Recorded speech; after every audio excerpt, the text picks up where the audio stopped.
Vous voulez mettre en place un money management fiable? Vous voulez connaître des stratégies de trading simples mais efficaces? Alors achetez mon dernier livre Maîtriser la bourse, un livre indispensable pour réussir en bourse.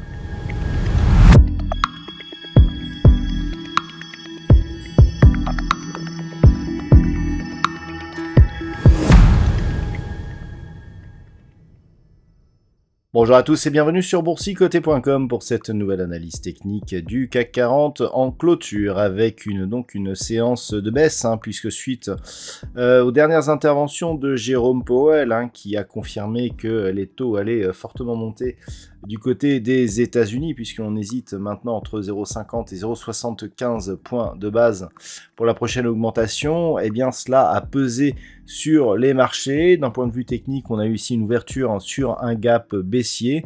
Le gap a été comblé, mais on est repassé ici sous la zone des 6644 points pour au final clôturer sur un niveau assez bas, 6580.42. Le CAC 40 perd ce soir 1,99% par rapport à la clôture de la séance précédente. Donc on est venu ici manger tous les gains que l'on avait depuis le début de la semaine.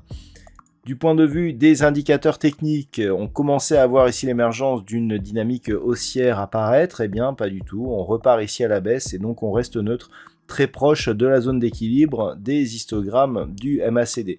Point de vue du RSI, ça reste neutre aussi. On a une évolution quasi horizontale de cet indicateur. Quant au volume, ils sont tout juste dans la moyenne des précédentes séances. Au palmarès de cette séance, seules deux valeurs restent dans le positif. Il s'agit de Saint-Gobain et d'Orange. Juste derrière, on trouve Danone et Crédit Agricole. Et puis au niveau des baisses, eh bien là, on en a beaucoup plus et on a notamment deux valeurs qui se distinguent, Kering et ArcelorMittal, qui perdent toutes deux plus de 4%. Juste derrière, nous avons Airbus et Schneider Electric. Alors, une perspective de hausse des taux qui s'accélère du côté des États-Unis. On entend même des observateurs qui pensent que la BCE, du coup, va être obligée de suivre, ce qui, je dirais, se traduit par une pression baissière ici sur le marché action et notamment sur les valeurs industrielles. Donc on avait ici un signal de sortie ici de cette zone de range. On est venu tester la zone des 6751, mais on redescend ici au milieu de ce range, donc on neutralise ici la dynamique naissante et bien on continue ici à évoluer dans une zone entre 6510 et 6644 points. D'un point de vue global, on est sorti par contre de la dynamique baissière que nous avions depuis qu'il y avait eu contact ici sous la moyenne mobile, enfin sur la bande de Bollinger inférieure, suivi d'un rebond qui validait ici la moyenne mobile 20 exponentielle comme résistance. En allant ici chercher cette zone des 6751 points, on revient, alors il n'y a certes pas contact sur la bande de Bollinger supérieure, mais le fait que l'on revienne ici sur la moyenne mobile, que pour l'instant, eh bien, on se stabilise sur cette moyenne mobile, est plutôt un signe qui va dans le sens d'une reprise haussière. Le fait que l'on n'ait pas de contact ici avec la bolle supérieure nous indique que nous sommes dans un biais neutre, et c'est confirmé par le fait que l'on n'a pas réussi non plus à casser cette résistance majeure des 6751 points. Donc ça reste neutre, et malgré cette tentative de sortie, eh bien, on n'a pas de signal directionnel sur cette séance. Avant d'aller plus loin, je vous propose une vue sur la configuration technique hebdomadaire. Alors, pour voir que du point de vue hebdomadaire, par contre, on reste sur un flux potentiellement baissier. On voit que depuis l'attaque que nous avons eue ici, lors du début du conflit en Ukraine, on a eu une forte attaque ici sur la bolle inférieure, on est remonté ici et on voit que la moyenne mobile 20 exponentielle agit comme zone de résistance. Donc c'est clairement une configuration qui est baissière, et si les cours venaient à casser ici cette zone des 6510 points, clairement on aurait un possible signal de reprise. On voit que depuis ici ce rebond technique, cette zone a bien agi comme niveau de support.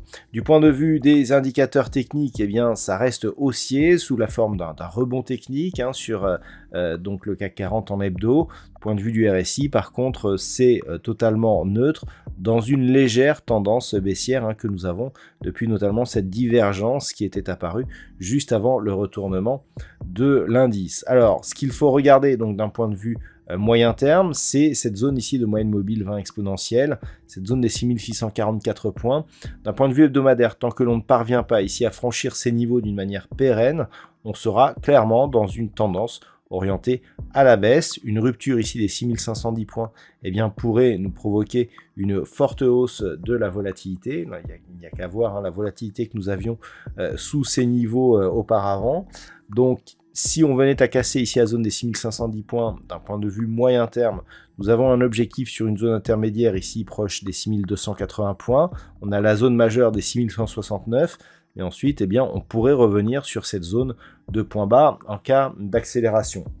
Si par contre les cours passent ici au-delà des 6644, voire même au-delà de cette zone intermédiaire ici des 6715 points, clairement, on cassera ici cette moyenne mobile 20 exponentielle à la hausse et on viendrait ici au contact de la zone des 6895 points, ce qui nous fera un petit peu sortir de cette pression baissière. Mais tant que l'on est ici sous cette moyenne mobile, eh bien pour l'instant, on est au sommet d'un rebond technique d'une tendance qui, elle, reste baissière. Alors, comment maintenant utiliser cette configuration technique à partir de lundi ? Donc, lundi, ce qu'il faudra observer, c'est si on ouvre ou pas au-dessus de cette moyenne mobile qui évolue sur des niveaux proches des 6590 points. Si on continue ici à évoluer en direction de la zone des 6510 et que l'on venait par exemple au contact de cette bande de Bollinger inférieure, on serait toujours dans le range mais avec une petite prédominance baissière. La prédominance baissière serait confirmée si on cassait ici cette zone de point bas significative, donc proche des 6430 points, et que l'on venait ici au contact de la zone de support et que l'on cassait cette zone de support des 6364 points. Tant que l'on est au-dessus, même si on a un petit a priori baissier, eh bien on reste tout de même dans une tendance totalement neutralisée, alors qu'à la hausse, comme je vous l'indiquais hier soir, il faudrait une rupture ici des 6751 points pour valider une possible reprise du mouvement haussier. Voilà donc ce que l'on peut dire sur cette configuration technique. D'un point de vue statistique, le fait que l'on ait l'ouverture d'un gap qui a certes été comblé, gap à la baisse, eh bien change un petit peu l'orientation des statistiques. Nous avons une probabilité et une conviction qui devient beaucoup plus baissière, et notamment pour le milieu de la semaine prochaine, avec une conviction qui grandit un petit peu. On pourrait, selon les statistiques, eh bien, venir au contact des 6510, voire casser cette zone dans le courant de la semaine prochaine. Voilà donc pour ce point CAC 40 de fin de semaine. Je vous rappelle qu'on pourrait avoir éventuellement une ouverture avec une surprise en cas de surprise sur le résultat des élections présidentielles dont le deuxième tour aura lieu, je vous le rappelle, dimanche. Donc attention ici à cet événement. En attendant, je vous souhaite donc une bonne soirée, un bon week-end. On se retrouve dès la semaine prochaine pour d'autres analyses techniques, toujours sur le site boursicoté.com.